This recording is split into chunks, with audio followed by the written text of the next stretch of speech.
어제 우리가 설립 예배를 은혜 가운데 마치게 됨을 감사를 드립니다. 우리 모든 성도님들이 전부 다 주인공이십니다. 우리 다시 한번 인사하겠습니다. 우리 성도님은, 집사님은, 권사님은, 장로님은 주인공이십니다. 인사하겠습니다. 예, 성도님은 주인공이십니다. 예, 그렇습니다. 우리가 뭐 엑스트라가 없습니다. 이렇게 보면 야구 선수나 우리가 배우들이 보면요, 이렇게 어느 순간에 이렇게 갑자기 뜬 사람이 뭐 거의 없습니다. 그 사람들이 쉽게 말하면 이제 오랜 기간에 걸쳐서 이제 무명 생활을 합니다. 이름이 알려지지 않는 기간이 있다는 거죠. 그래서 무명 생활을 하다가 몇 년이 지나고 나서 이제 작품에 어느 순간에 이제 성공하게 되면 그것이 그 사람의 이름을 알리게 되는 경우가 많이 있습니다. 그것은 야구 선수도 마찬가지고 모든 사람들에게도 무명 기간이 필요합니다. 그래서 우리는 그렇지만 하나님 나라는 엑스트라가 없습니다. 우리 모두 다 주인공이시고 여러분들의 그러한 우리 성도님들의 헌신과 수고 가운데 우리 교회가 더욱더 굳건히 세워져 갈 줄 믿습니다. 근데 한 가지 조금 이제 우리가 더 기도해야 되는 것은 우리가 어제 오셨던 분들이 이제 오시도록, 그래서 우리가 구약의 성전 개념을 보면 이방인의 뜰이 있습니다. 어제는 이방인의 뜰만 밟았다 이렇게 생각하세요. 그것이 우리가 더 기도하라는 얘기고 더 많이 우리가 섬겨야 된다라는 부분입니다. 한 번에 얘기했지만 한 번에 다 되면 얼마나 좋겠어요.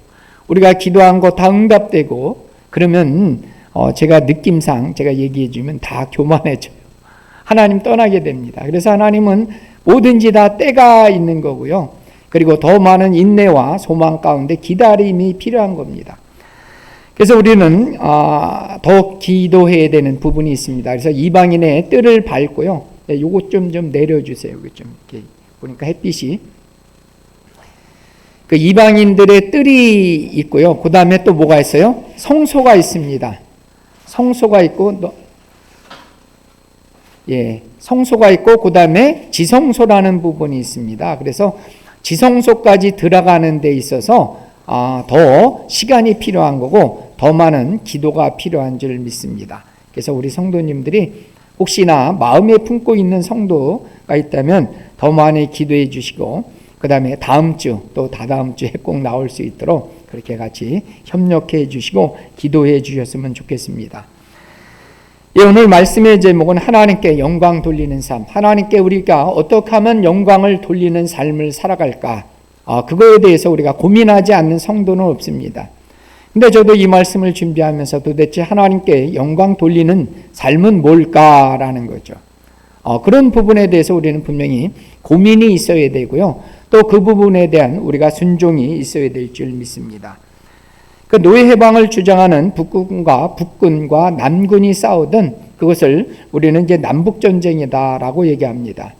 근데 이 북군이 한참 전쟁에서 밀렸을 때 그 링컨의 한 참모 중에 한 사람이 그렇게 얘기했습니다. 하나님이 우리 편이 되어 주도록 기도합시다. 하나님이 우리 편이 되도록 기도하자고 그렇게 참모 중에 한 사람이 얘기하니까 이 말을 들은 링컨이 그런 얘기를 했다라고 합니다. 내가 염려하는 것은 하나님이 내 편인가 아닌가 하는 것이 아니라 내가 하나님 편인가 아닌가 하는 것이다 라고 하는 거죠. 그러니까 하나님은 항상 우리 편이세요. 근데 더 중요한 것은 내가 하나님 편인가 라고 하는 것들을 우리가 생각해 보자라고는 그런 얘기를 했다고 합니다.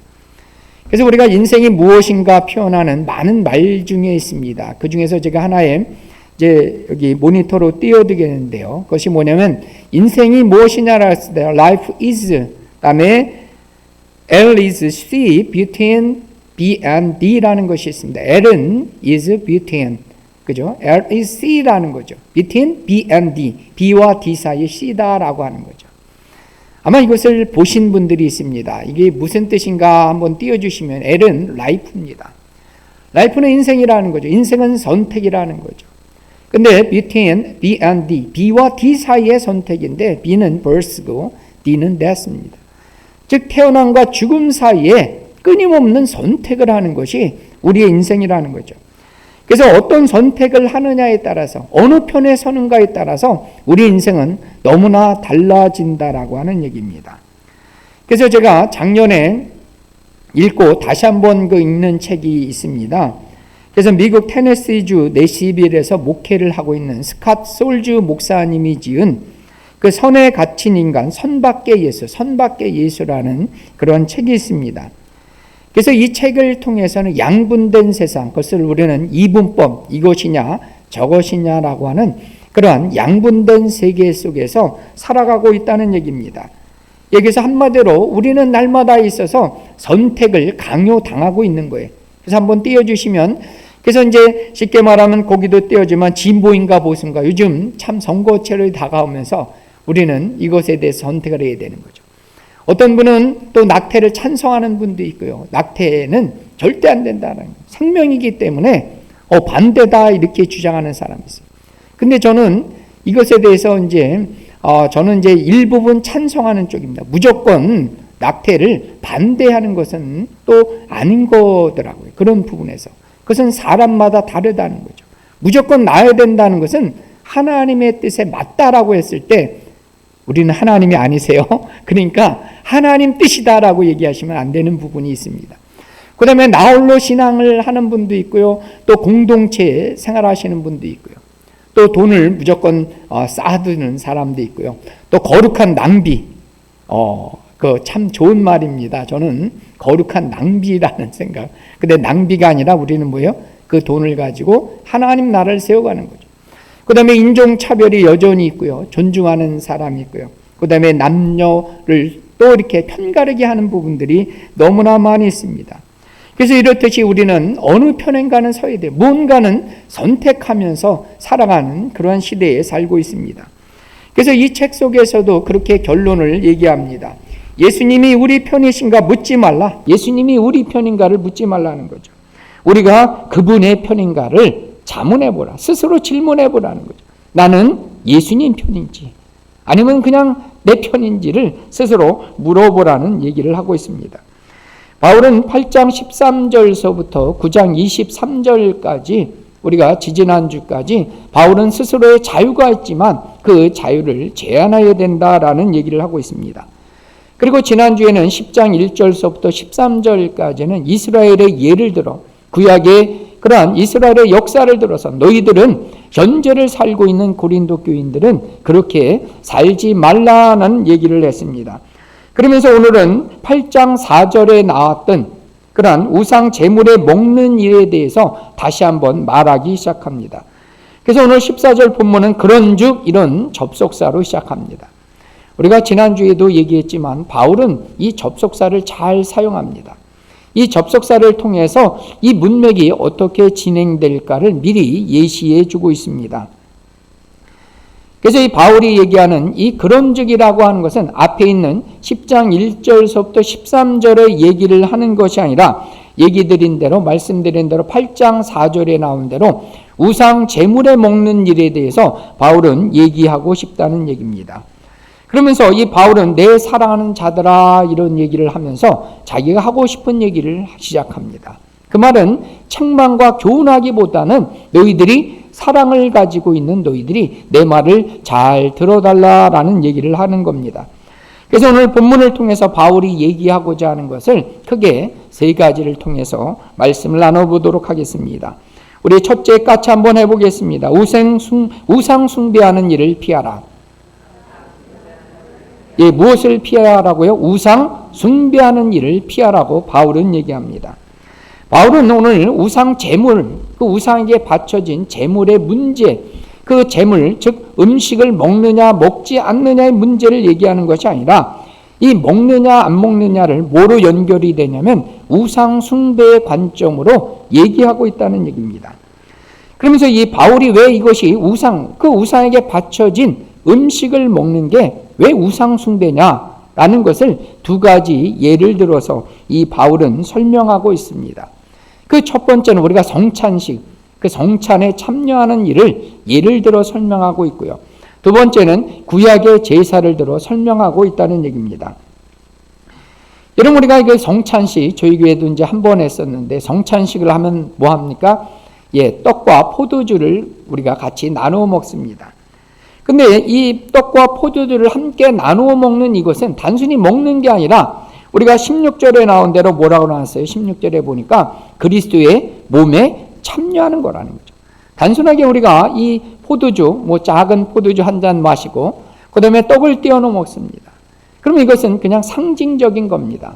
그냥 먹는 게 아니라 그리스도의 피와 몸에 우리가 참여한다는 그런 의미라는 거죠. 그래서 마찬가지로 우상 제물을 먹는다는 것은 어떤 일이에요? 결국은 그것이 우상과 연합한다라고 하는 그런 의미를 얘기하는 겁니다. 그 다음에 두 번째는 이스라엘의 제사를 얘기합니다. 우리가 이 제사를 드렸을 때 물론 이제 번제는 말 그대로 온전히 다 태워드리는 겁니다. 그러나 나머지 제사는 화목제를 비롯한 다른 제사는 이 제사 드린 자와 제사장과 함께 나누어 먹습니다. 그게 단순히 이 드렸다는 제물을 드렸다는 것이 아니라 이 먹음을 통해서 하나의 연합이 된다라고 하는 그러한 얘기를 하고 있다는 얘기입니다. 그래서 이 바울은 19절에 보니까 그런즉이라는 얘기를 합니다. 그런즉 내가 너에게 말하는 의도를 잘 파악해 달라라는 말을 하면서 그런즉 이제는 내가 이 우상 제물에 대해서 말하고자 하는 진짜 의미가 무엇인지 너희가 파악해 달라는 얘기입니다. 그러면서 이 바울은 우상 제물과 우상은 아무것도 아닌 존재라는 얘기를 합니다. 쉽게 말하면 우상은 헛된 것이라는 거죠. 아무 힘이 없는 존재라는 얘기입니다. 근데 많은 사람들이 그 헛된 존재에 대해서 어떻게 여깁니까? 하나의 신격화하는 거예요. 그리고 이 음식을 갖다 신의 음식이다라고 생각하는 겁니다. 그러면서 이 우상 제물을 기꺼이 드린다는 얘기입니다. 그러나 이렇게 드리면서 그들이 함께 먹는 이 행위는 우상과 교제하는 거고 우상과 연합하는 그런 행위고요. 그 다음에 오늘 말씀 20절 말씀에 보니까 이것은 뭐라고 나왔습니까? 정확히 하나님께 제사하는 것이 아니라 우리가 20절 우리가 성경책 보면서 같이 한번 읽어볼까요? 20절 무릇 이방인이 제사하는 것은 귀신에게 하는 것이요 하나님께 제사하는 것이 아니니 나는 너희가 귀신과 교제하는 자가 되기를 원하지 아니하노라. 그러니까 이 우상 제물을 드리는 것고 그리고 그것을 먹는 것은 결국 이 바울은 뭐와 연결된다고 합니까? 귀신과 교제하는 것이다 이렇게 얘기한다는 거죠. 그래서 이 귀신과 교제하는 것이기 때문에 바울은 21절에 주의 잔과 우상의 잔을 겸하여 섬기지 말라는 거죠. 그 다음에 주의 식당과 귀신의 식탁을 겸하여 참여하는 것들을 이 바울은 금하고 있다는 겁니다. 왜 그러냐면 하나님이 이걸 싫어할 뿐만 아니라 하나님은 우상에게 참여하는 것들에 대해서 하나님은 뭐라 했어요? 진노하시는 하나님이시기 때문에 너희들은 그렇게 참여하지 말라는 얘기를 이 고린도 교인들에게 얘기하고 있다는 겁니다. 자, 이사야서 40장 26절 말씀을 우리가 함께 읽어보도록 하겠습니다. 너희가 눈을 들어 누가 이 모든 것을 창조하였나 보라.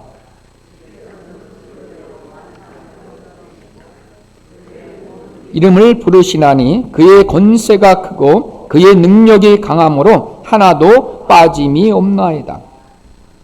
여러분 누가 창조하였나 보라 하는 거죠. 여러분 우상은 뭐예요? 말 못하는 거, 움직이지 못하는 거예요. 그것이 무슨 창조가 있겠냐, 어떤 권능이 있겠느냐라고 하는 거죠. 여러분 그래서 하나님만이 오히려 뭡니까? 능력이 있고 권세가 있는 분이라는 것을 바울은 얘기하는 겁니다. 그래서 이 우상과 비길 바 없는 오히려 하나님만 섬겨야 된다는 것을 바울은 첫 번째로 심주어 말씀하고 있다는 얘기입니다. 우리 두 번째 같이 한번 읽겠습니다. 모든 것이 가하나 모든 것이 가한 것은 아니다. 모든 것은 가하나 같이 한번 해보겠습니다. 모든 것이 가하나 모든 것이 가한 것은 아니다. 여러분 바울은 23절에서 그리스도인들은 모든 것이 가하다는 것은 가능하다는 거죠. 할 수 있는 권리도 있고 자유도 있다 이런 얘기를 하는 겁니다. 근데 모든 것은 바울은 이 크리스찬들은 기독교인은 모든 것을 다 할 수 있는 권리도 있고요. 또 그렇게 자유가 있다는 얘기입니다. 여러분들이 조금 이따도 얘기하지만 먹는 거 뭐든지 다 드셔도 됩니다. 가리는 것이 없어요. 구약의 레위기에서 보면 가리는 음식이 있습니다. 우리는 먹는 거에 대해서 자유합니다. 그러나 바울은 뭐라고 얘기합니까? 모든 것이 가한 것은 아니다라고 얘기합니다. 그러면 어떤 때는 가능하고 어떤 때는 가능하지 않는가? 오늘 본문에는 세 가지 근거를 얘기합니다. 첫 번째는 유익성을 따져야 된다는 얘기입니다. 나에게 유익한 것은 가하다는 거예요. 유익하지 않는 것에 대해서는 가하지 않는다는 얘기입니다. 여러분께서 유익한 것을 영어로 보면 beneficial, 즉 이익이 되는 것이, 여러분 그렇지 않습니까? 나에게 이익이 되지 않는 것은 안 하는 게 좋다는, 안 먹는 게 좋다는 거죠. 여러분 요즘에 보면 저도 이제 50대 후반이 넘어가니까 이제 음식에 대해서 많은 관심이 있습니다. 제가 신앙과 가족 다음에 제일 관심이 있는 게 그 다음에 당연히 건강입니다. 여러분 뭐 예를 들자면 뭐 인삼이 좋다, 다 좋은 게 아니죠. 홍삼도 다 좋은 게 아닙니다. 절대로 체질에 맞게 먹으셔야 되는 거죠. 그래서 제가 최근에 보니까 50대에 먹어야 될 음식, 먹지 말아야 될 음식, 뭐 그런 게 있어가지고 제가 관심이 있어서 봤습니다. 그래서 뭐 많은 얘기들이 있지만 두 가지만 얘기하면 50대 먹지 말아야 될 음식에 보니까 군고구마와 떡이 있더라고요. 군고구마와 떡이 있는데요. 왜 그런가 이렇게 설명을 들어보니까 군고구마 떡 한 건 이렇게 보니까 이 밥 한 그릇이 약 한 312칼로리, 뭐 g에 따라 다르지만 300칼로리가 좀 넘습니다. 그 다음에 거기에는 탄수화물이 60g 이상이 포함됐어요. 뭐 혹시나 들어보셨지만 뭐 저탄고지라고 그래서 우리 성도님들도 탄수화물을 줄이고 단백질을 많이 드셔야 됩니다. 근데 고기도 체질에 맞게 드셔야 되는 부분이 있습니다. 어쨌든 간에 이 떡하, 이 군고구마가 탄수화물 덩어리인 거죠. 그래서 될 수 있으면 겨울에 군고구마도 좋다고 그래서 마음껏 드시면 안 된다는 거죠. 군고구마 떡을 좋아하시는 분은 밥을 반만 줄이시고 그 다음에 군고구마나 떡을 드셔야 된다는 얘기죠. 왜냐하면 그게 밥 한 그릇과 맞먹는 그러한 탄수화물로 이루어졌다는 거죠. 여러분 나이가 드시면서 이게 우리가 활동량이 적어지시니까 기초대사량이 떨어집니다.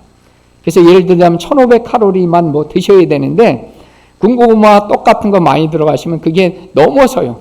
그러면 넘었으면 그게 다 어디로 가요? 지방. 네, 베들레헴으로 가는 겁니다. 베들레헴 아시죠? 예, 그렇게 되기 때문에 우리가 모든 것은 다 유익한 게 아니라는 거죠. 나의 유익한 것, 이 먹는 문제에 대해서만 얘기해도 유익한 것에 따라서 뭐 말하는 건 조금 이따 얘기하지만 우리가 그것에 대해서 다 유익한 것은 아니라는 얘기입니다. 두 번째는 덕을 세우는 것만이 가하다는 얘기입니다. 이 덕을 세운다는 것은 상대방에게 상대방을 세워준다. 그래서 영어로는 construct는 건설하다라고 하는 부분이죠.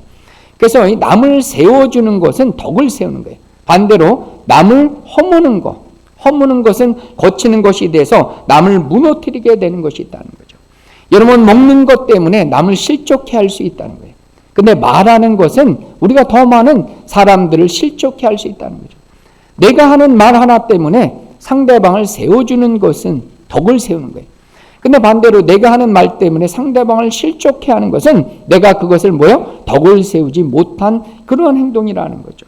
그래서 우리는 내가 상대방에게 덕을 세운다는 건 상대방에게 그것을 세워주는, 신앙적으로도 믿음적으로도 인격적으로도 하다못해 감정적으로도 그를 세워주는 말이 우리는 해야 된다는 얘기입니다. 그 다음에 바울은 세 번째, 남의 유익을 위한 것은 가하다고 얘기합니다. 그래서 이 기독교는 얘기했지만 자기에는 참된 자유와 권리는 있어요. 얘기했지만 무엇이든지 말할 수 있고, 내가 진보냐? 여러분들이 기독교인이 여러분들이 진보 선택하셔도 틀린 게 아니세요. 내가 보수적인 게 기독교는 아니에요. 여러분 반드시. 여러분 내가 어떤 사람이 청년이 진보적이야, 극진보적이야. 근데 그분이 예수 잘 믿을 수 있어요. 그러면 존중해 줘야 된다는 거죠. 그거는 내 것이 반드시 옳은 것이 아니라는 얘기죠. 그래서 우리는 뭡니까? 남의 유익을 구해야 된다는 거죠. 자신의 유익을 앞서서 상대방의 유익을 구하는 것이 가하다는 거죠. 그래서 로마서 15장 2절 말씀을 띄워주서 한번 읽어보겠습니다. 우리 각 사람이 이웃을 기쁘게 하되 선을 이루고 덕을 세우도록 할지니라. 그러니까 기쁨은 항상 기독교는 남의 상대방을 존중해 주는 것에 있어서요. 이웃을 기쁘게 하는 데 있다는 거죠. 왜냐하면 하나님의 관심은 어디에 있어요? 항상 이웃에게 있다는 거예요. 연약한 자들에게 있는 겁니다. 어린 자들, 혼자된 분들에 대해서 그 하나님은 지극히 관심이 있다는 거죠. 그래서 이웃을 기쁘게 하고 선을 이루고 덕을 세우라는 얘기를 하고 있다는 거죠. 그래서 우리는 항상 내 만족, 내 기쁨, 기준이 내가 아니라 상대방을 존중해주고 배려하는 쪽으로 우리가 그것이 우리의 기쁨이 되고 그것이 우리의 덕을 세우는 일이 되어야 될 줄 믿습니다. 그래서 바울은 그 28절에 보니까 앞에 음식이 차려져 있어요. 그 음식이 차려져 있으면 그 얘를 다 묻지 말고 먹으라는 거죠. 근데 물어봤어. 야, 그것이 우상 제물이냐 아니냐 물어보면 그 사람이 우상 제물이라고 하면 어떻게 돼요? 그러면 먹지 말라는 얘기예요. 왜 먹지 말아요? 나는 여러분 우상 제물에 있으면 그거 먹을 수 있다는 거죠. 여러분 저도 그 전에 이제 교사 생활할 때 그 이제 북한산에 놀러 갔는데 북한산에 유명한 절이 있습니다. 거기 가면 점심때 되면 국수 한 그릇을 이렇게 대접해요. 여러분 그거 먹어야 될까요? 안 먹어야 될까요? 그건 사람 대접한 거기 때문에 드셔도 됩니다. 근데 우상에게 바쳐진 음식이라면 근데 그냥 묻지 말고 그냥 드시면 돼요. 그렇게. 두 번째는 근데 어떤 사람이 있다. 야 그거 불상 앞에 놓여진 음식이래. 그러면 그 다음에는 어떻게 하세요? 안 드시는 게 좋다는. 물론 먹을 수 있어요. 여러분이 먹을 수 있지만 먹지 말라는 것은 왜 그랬어요? 혹시나 그 중에서는 믿는 사람 중에 그것을 꺼림직하는 사람이 있어요. 야 그거 우상의 제물에 바쳐진 음식인데 야 그거 너 어떻게 그거 먹니? 라는 사람이 분명히 있어요. 나는 분명히 성경적으로 나는 자유하고 나는 먹을 수 있는 권리가 있어요. 믿음도 있어요. 여러분께서 먹어도 됩니다.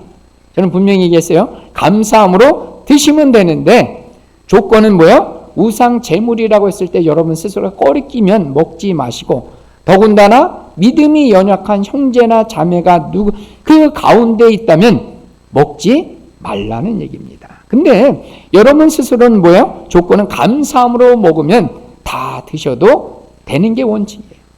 그러나 우리는 나의 유익을 구하는 것이 아니라 뭡니까? 이웃을 기쁘시게 하는 거예요. 이웃의 덕을 세우는 거예요.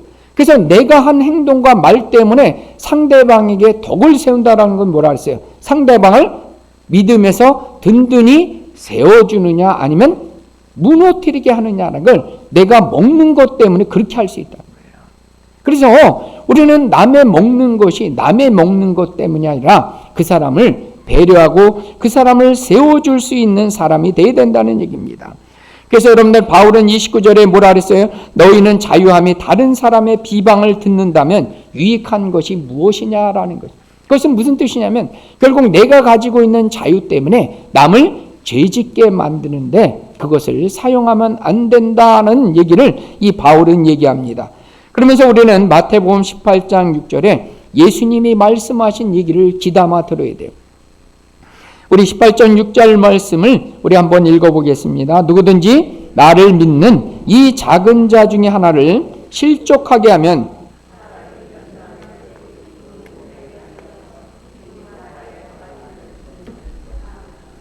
여러분 이 작은 자는 전에 개역성경에는 소자라고 나와 있죠. 이 소자 하나를 실족하게 하는 건 뭐예요? 덕을 세우지 못한 무너뜨리게 하고 그를 뭐 하는 거예요? 실족하게 하는 겁니다. 그러면 뭐예요? 실족하게 하면 차라리 연자맷돌을 그 목에 우리가 목에다가 여러분 상상해 보십시오. 얼마나 끔찍한 일. 뭐 하면? 실족하게 만들면 그렇게 될 수 있다는 거죠. 그래서 항상 우리는 기억해야 될 것은 나를 위한 삶은 여러분 마음껏 살아야 되지만 그것이 남에게 뭐에 폐를 끼치면 안 된다는 거죠. 상대방을 존중하고 또 그 사람의 유익을 위해서 우리는 살아야 된다는 얘기를 합니다. 그래서 기꺼이 상대방을 존중하며 그를 믿음으로 세워주고 그가 아름답게 성장하도록 우리는 기꺼이 자리를 내어주는 사람, 양보하고 그렇게 배려하는 사람이 되어야 될 줄 믿습니다. 그 다음에 세 번째는 거치는 자가 되지 말고 하나님께 영광을 돌리자. 우리 같이 한번 읽어보겠습니다. 거치는 자가 되지 말고 하나님께 영광을 돌리라. 아멘.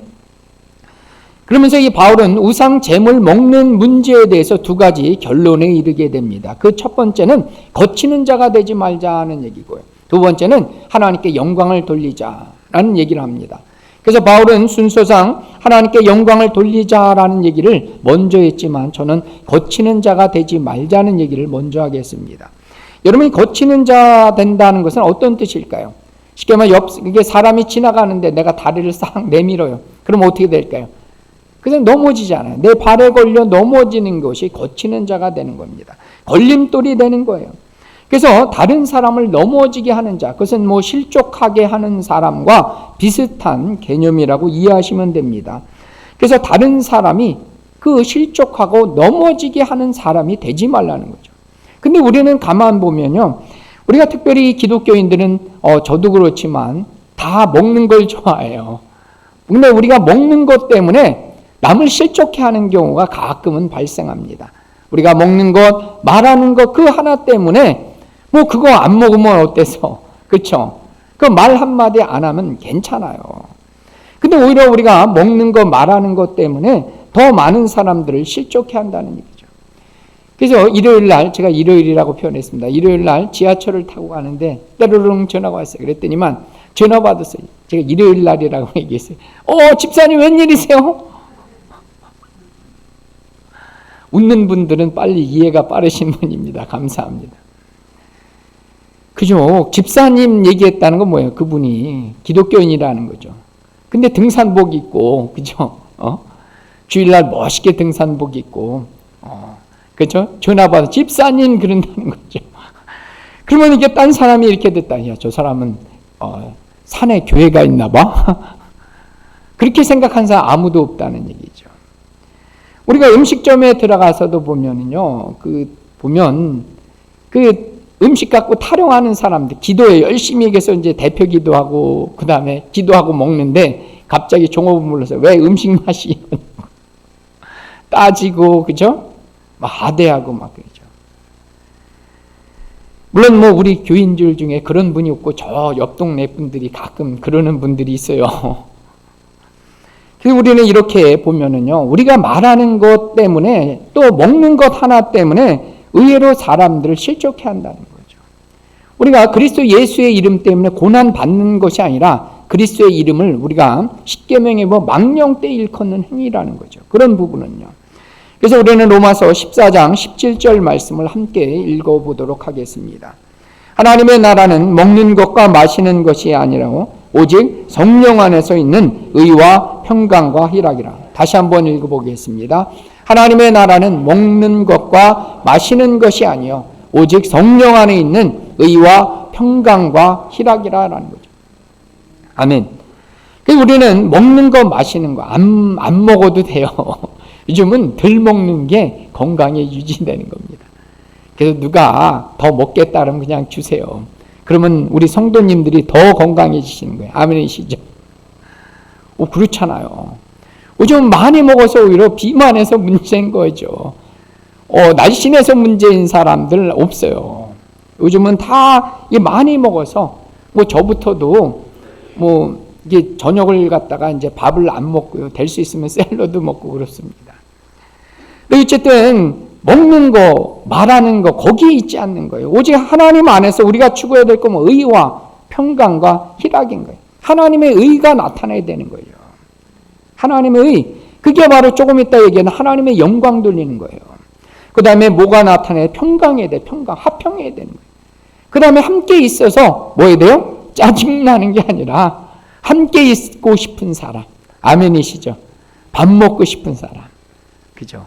밥 먹을 때 생각나는 사람. 여러분 외로울 때 전화 한번 하고 싶은 사람.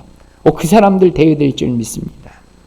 여러분들이 그런 경우가 절대 없어야 되지만 마포대교 갔는데 마지막에 전화하고 싶은 사람. 그 사람이 여러분이 되기를 축복합니다.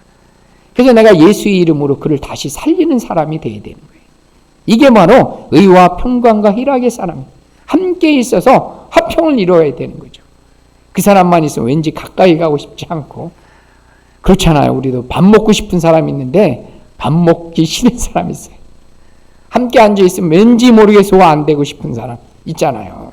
근데 우리 교인들은 옆에 앉고 싶은 사람, 그죠? 함께 밥 먹고 싶은 사람, 마지막에도 언제든 전하고 싶은 사람, 그런 사람 되시기를 축복합니다. 여러분, 그래서 이게 거치는 자가 되지 않는 거예요. 그러면서 바울은 하나님께 영광을 돌리자라고 얘기합니다.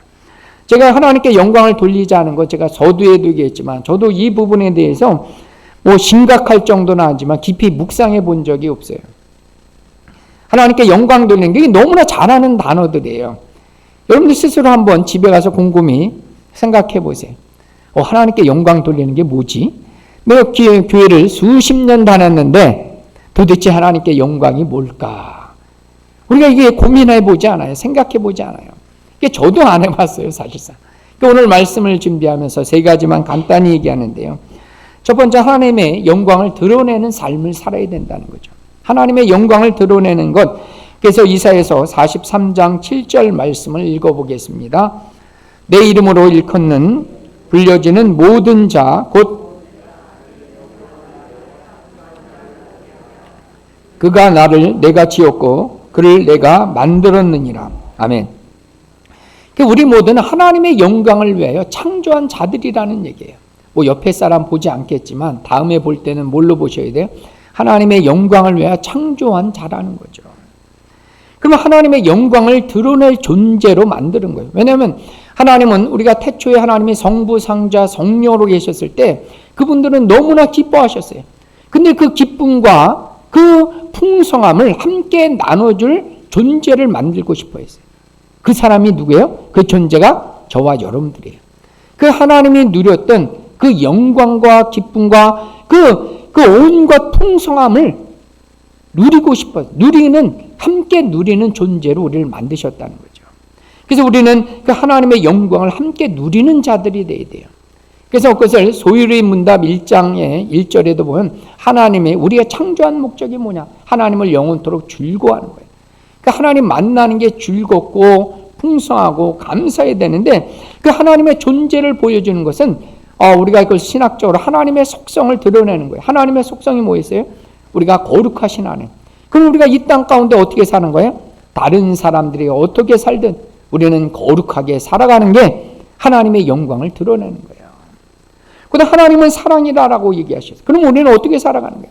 세상 가운데 오늘 말씀처럼 사랑하며 배려하며 살아가는 거예요. 그게 하나님의 영광을 드러내는 거예요. 여러분, 어려운 게 아니에요. 근데 어렵죠. 그 사랑을, 그 거룩함을, 그 다음에 더 어렵다고 생각하는 하나님의 능력을 드러내는 것, 하나님의 권능을 드러내는 것. 그거 어떻게 드러내요? 여러분, 기도하시면 되잖아요. 그를 위해서 기도해주면 나는 능력이 없지만 나의 기도를 통해서 어떻게 돼요? 그가 살아나는 역사, 회복의 역사, 치유하는 역사, 아멘 할 때까지 치유하는 역사, 회복하는 역사, 다시 살아나는 역사가 일어날 줄 믿습니다. 이게 우리의 권능이 나타나는 거예요. 우리가 여러분 믿고 기도하세요. 병 들어 있으면 손 얹고 기도해 주세요. 하나님 책임이지 내 책임 아니세요. 뭘로 기도할 때? 예수의 이름으로 기도하면 되는 거예요. 그러면 책임은 누구 책임? 하나님 책임이에요. 예수님 책임이에요. 이거는 예수님 이름으로 했기 때문에 고쳐주고 안 고쳐주는 건 누구 책임이에요? 예수님 책임이에요. 예수님 책임. 왜냐하면 예수님이 뭐라 했어요? 내 이름으로 기도하라고 그랬잖아요. 기도하라. 근데 내 이름으로 예수의 이름으로 기도했는데 안 났어. 그럼 예수님 책임이에요.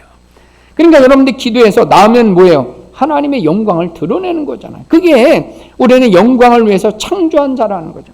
그 다음에 두 번째, 하나님을 믿는 겁니다. 요한복음 10장 40절을 한번 읽어보겠습니다. 예수께서 이르시되 내 말을 내가 믿으면 하나님의 영광을 보리라 하지 아니하였느냐. 뭐하면요? 내 말을 믿는 겁니다. 여러분, 예수님의 말씀을 믿는 거예요. 그래서 요한복음 11장은 우리가 나사로를 살리신 부활장이라고 합니다. 그래서 내 말을 믿으면 다시 살 것을 내가 믿느냐 했을 때 믿으면 우리의 삶에 뭐가 일어나는가요? 죽음에서 살아나는 역사가 일어나는 겁니다. 아멘. 여러분, 그거보다 더 큰 영광이 없죠. 근데 어떻게 하면 믿으면 그런 우리에게 뭐예요? 부활에 죽음에서 일어나는 그 생명의 역사가 꼽히는 것이 하나님의 영광이라는 얘기예요. 그래서 여러분들 믿으시기 바랍니다. 믿으면 뭐 한다고요? 하나님의 영광을 드러내는 겁니다. 마지막 세 번째는 세상 가운데 착한 행실로 살아가는 거예요. 그래서 마태복음 5장 16절 말씀을 함께 읽어보도록 하겠습니다. 이같이 너희 빛이 사람 앞에 비치게 하여 그들로 너희 착한 행실을 보고 하늘에 계신 너희 아버지께 영광을 돌리게 하라. 이같이 뭐라고요? 하나 너희 빛이. 근데 우리는 빛이 없어요. 하나님께 그 빛을 받아서 그 빛을 비추는 존재예요. 그것이 우리에게 착한 행실. 아까 하나님의 속성을, 그 사랑, 거룩, 능력, 이것을 뭐예요? 세상 사람들에 보이는 거예요. 여러분, 하나님은 눈에 보이지 않는 분이세요. 그러나 하나님이 눈에 보이게 하는 방법은 우리가 하나님의 영광을 우리의 삶에 착한 행실로 드러나는 거예요. 그렇게 착한 행실로 드러나는 뭐였어요? 너희 착한 행실을 보고 하늘에 계신 너희 아버지께 영광을 돌리는 겁니다. 우리가 착한 행실로 모든 사람들에 대해서 의와 평강과 화평을 쫓으면 그것이 바로 뭐예요? 착한 행실에 대해서 많은 사람들이 우리 삶의 모습을 보고 하나님을 보게 된다는 얘기예요. 그래서 우리는 말씀을 맺히면서 우리는 뭐예요? 내가 하나님 앞에 거치는 자가 되냐? 교회 오는 것이 나 때문에 오히려 더 기쁨이 되고 더 교회 가고 싶고 예수 만나고 싶은 사람이 되기를 축복합니다. 오히려 나 때문에 그가 교회 오는 것이 꺼림직하고요. 저 사람 때문에 교회 안 가겠다고. 그런 사람이 아니라 그 사람이면 그 사람이 믿는 하나님을 나도 믿겠다라고 하는 그런 사람 되시기를 축복합니다. 그래서 이제 내가 서 있는 그 자리, 그 기본이 뭐예요? 먹는 것부터 시작 잘 하시는 거. 오늘 말씀에서. 먹을 때도 뭐예요? 기꺼이 덜어주시고, 그죠? 더 먹는다고 비만 되니까 덜어주시고, 한마디 더 하고 싶어도 들어주시고, 들어주면 이기는 거니까. 그렇잖아요? 들어주시고, 섬겨주시고, 그래서 나를 통해 그것이 뭐가 나타난다고요? 하나님의 영광이 되는 거라는 거예요. 영광은 거룩하게 뭐 맨날 와서 24시간 금식하고 기도하는 게 아니라 뭐서부터 시작하시라고요? 먹는 것서부터. 우리가 말하는 것서부터. 우리의 그 선택 하나하나가 그것을 통해서 뭐가 된다는 거예요? 하나님의 영광이 될 줄 믿으시면서 우리를 통해서 그 선한 행실을 통해서 하나님이 드러나시고 영광 받아서 우리 때문에 교회 오고 싶어하고 하나님 믿고 싶어하고 또 엘리나 교회가 부흥되는 저와 여러분들 되시기를 예수님의 이름으로 축복합니다. 우리 293장 주의 사랑 비칠 때 우리 찬양하도록 하겠습니다. 293장입니다.